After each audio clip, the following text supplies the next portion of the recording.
आदाब, आप देख रहे हैं आवाज़ द वॉइस और मैं हूँ आपके साथ यास्मीन खान। और आवाज़ द वॉइस इंटरव्यू में मुझे ज्वाइन किया है अली इमरान ने। अली इमरान की बात करें तो ये एक फिल्म मेकर है, राइटर है, डायरेक्टर है। बहुत शुक्रिया सर अपना कीमती टाइम निकालने के लिए। सबसे पहला क्वेश्चन मेरा ये है, like there is a lot we can talk about, but पहले मैं ये जानना चाहती हूँ कि आपके पास कई सारे ऑप्शंस थे अपना करियर चूज़ करने के लिए। Why did you get into this line of film making? देखिए, सबसे पहली बात तो ये है कि जब मैंने स्टार्ट ही किया था स्कूल में मैं बेसिकली पोइट्री लिखता था और स्टोरीज़ लिखता रहा। स्टोरीज़ में उतनी कंसिस्टेंसी नहीं हुआ करती थी, लेकिन पोइट्री अच्छी खासी लिखता था। Okay. तो उधर ही से मेरे दिमाग में ये बैठ गया कि मुझे आर्ट फील्ड में ही जाना है। Okay. लेकिन डैड वो कहते थे कि कोई प्रोफेशनल डिग्री लो आप, तो इसलिए मैंने इंजीनियरिंग की दिल्ली से। तो उसके बाद इंजीनियरिंग के साथ साथ ही मैं बॉलीवुड डायरेक्टर्स को असिस्ट किया करता था, तो उधर से मैंने क्राफ्ट सीखा। और इसके अलावा मैंने बहुत सारे फेस्टिवल्स, ये दिल्ली में बहुत सारे फेस्टिवल्स होते हैं, film festivals, international Polish film festivals, Iranian film festivals, तो उन्हें देख कर मैंने ये ग्रास्प किया। और फिर मैंने डिसाइड किया 2006 में कि मैं इंडिपेंडेंट फिल्म मेकर बनूं, और इंडिपेंडेंटली मैंने शॉर्ट फिल्म बनाई 9th Act, जो कि was very well received by people. Okay. Somebody who goes to Delhi या बॉम्बे फिल्म मेकिंग को लेके ही never chooses to come back to Kashmir. तो क्या ऐसा मोटिवेशन था that you started working in Kashmir? Actually वो कहा जाता है कि जो आर्टिस्ट है वो सबसे ज़्यादा ग्रो अपनी लैंग्वेज में करता है बिल्कुल। और अपने रूट्स के करीब करता है ग्रो। और मेरी काइंड ऑफ फिल्म मेकिंग जो ज़्यादातर रही है अभी तक, हाँ, मेरे आगे चलकर मेरे पाइपलाइन में कुछ प्रोजेक्ट्स ऐसे हैं जो मेन स्ट्रीम बॉलीवुड होंगे, तो उन पर अगर बनाई जाए तो मुझे लगता है कि वो ज़्यादा बेहतर रहेगा। बॉलीवुड का एक उनका तो कमर्शियल होता है, क्योंकि उनको वही दिखाना है जो उनको पब्लिक मांगती है। और वहाँ ऐसा होता है कि ट्रेंड चलती है, कोई ट्रेंड चल गई तो फिर 50 लोग वही ट्रेंड फॉलो करेंगे।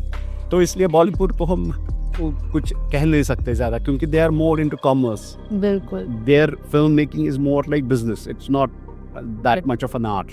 या सो अगर जो इंटेलिजेंट फिल्म मेकर्स होंगे वहाँ, अगर वही सुन रहे होंगे, तो मैं उनसे इल्तिजा करूँगा कि वो ह्यूमनिस्टिक अप्रोच ले कश्मीर के बारे में, और पॉजिटिव स्टोरीज बनाएं, पॉजिटिव फिल्म्स बनाएं विद रिस्पेक्ट टू कश्मीर, और कश्मीरी उसको इन पॉजिटिव लाइट प्रोजेक्ट करें। हमारे जो बुज़ुर्ग है या पेरेंट्स हैं वो कहते हैं आज की फिल्म्स अच्छी नहीं है, दे आर वेरी क्रिंज, हमारे ज़माने की फिल्में बहुत अच्छी होती थी। तो क्या लगता है, ऑडियंस का टेस्ट बदल गया है, या जो मूवी बनाते हैं प्रोड्यूसर्स, डायरेक्टर्स, राइटर्स, वो किसी जॉनर में चले गए हैं बिकॉज लोग ऑनलाइन या काफ़ी चीज़ें चेंज हो गई है? तो कैसे आप एक डिस्टेंस मेंटेन कर सकते हो क्रिंज कंटेंट और एक ऑथेंटिक कंटेंट? देखिए, ऑथेंटिक तो जो ऑथेंटिक है वो तो ऑथेंटिक है ही है, लेकिन क्रिंज ऐसा होता है कि वो मैंने अभी बोला आपको कि वो ट्रेंड फॉलो करते हैं, जैसे कि रील्स बहुत चल रही है आज। बिल्कुल। तो इसका असर बॉलीवुड सिनेमा में भी पड़ा है। ये जो शॉर्ट्स होते हैं वो दे आर लाइक रील्स, अब वो क्योंकि वो उनको फॉलो कर रहे हैं, और उनके जो they are trying to rope in followers, social media influencers to promote their films. This is basically downgrading the level of cinema, because actually cinema is regarded as a super art form. So इसको आप इतना downgrade कर रहे हो, it's not just for the sake of money. It's very hard for a filmmaker जो independently projects पे काम कर रहा है. There are many people out there जो independent filmmakers, and it's getting really hard for them कि अच्छी जगह पे वो stories pitch करें. तो what's your message for such filmmakers so that you know they won't lose their sanity in this entire process?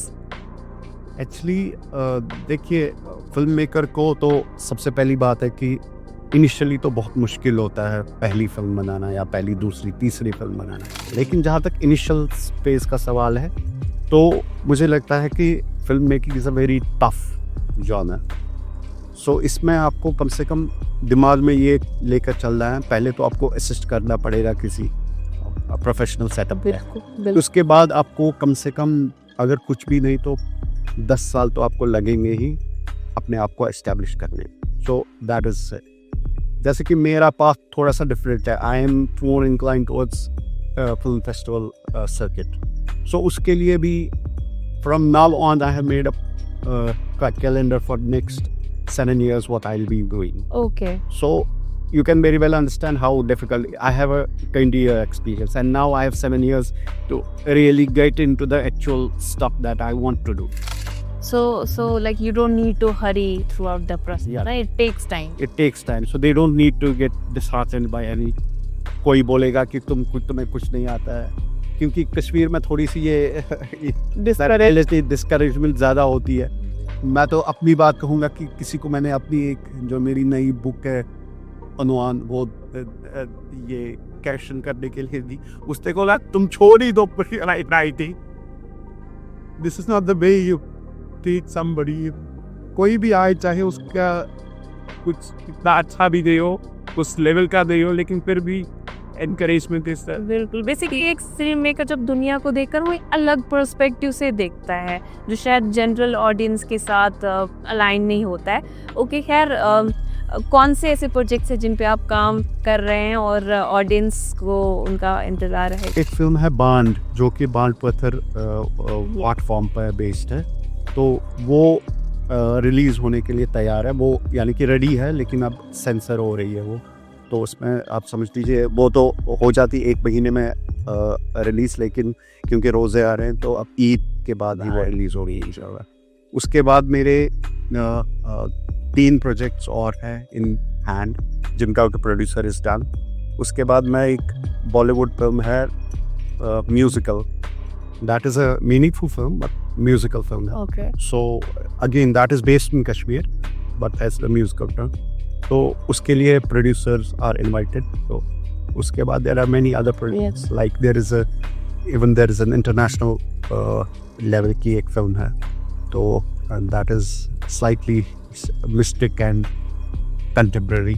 सो वो भी है एक. होपफुली अच्छा ही होगा. So what are some of the films that you would recommend to the audience, specially those who are into film making? I would recommend, if there are like people who are into aspiring filmmakers, especially in Kashmir, I would recommend they watch films, Polish films, films of Tchaikovsky and films of Abbas Kiarostami, Majid Majidi.